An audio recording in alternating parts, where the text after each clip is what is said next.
Hi, Chuck Moore here from the First Baptist Church of Champaign, Savoy. During my 40 years of pastoral ministry, I have encountered a lot of individuals who have some rather strange sounding names. Names like Moxie or Tremor or the name Tingle.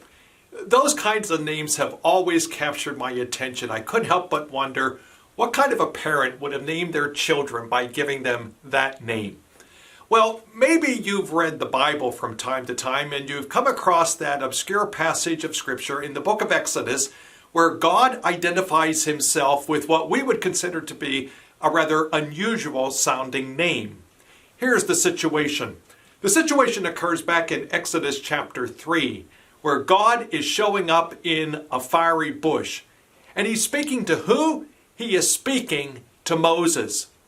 He wants Moses to go to Pharaoh and to demand of Pharaoh that Pharaoh let God's people go. And why? Because God's people, the Israelites, have been held captive in the country of Egypt for many, many, many years.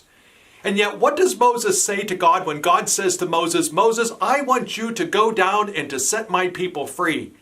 What does Moses say? He says to God, God, I can't do it. It's too big of a challenge. I'm just not capable. In fact, at one point in the conversation, Moses actually says to God, God, if I go and I speak to Pharaoh, who should I say has sent me? And what does God say? God says this in Exodus chapter 3. He says, tell them that I am who I am. When God is asked to identify himself, and he is asked the question, what is your name? He says, I am who I am. Now, you might wonder, what kind of an answer is that?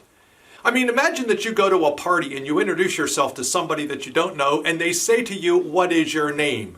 What are you going to answer? You're going to say something like, well, my name is Sarah. My name is Bob. My name is Chuck. My name is Michael. My name is, well, you fill in the blank.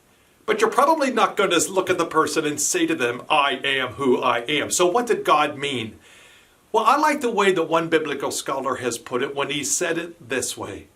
When God was speaking to Moses in the midst of a challenge, God was essentially saying to him, I am what you need.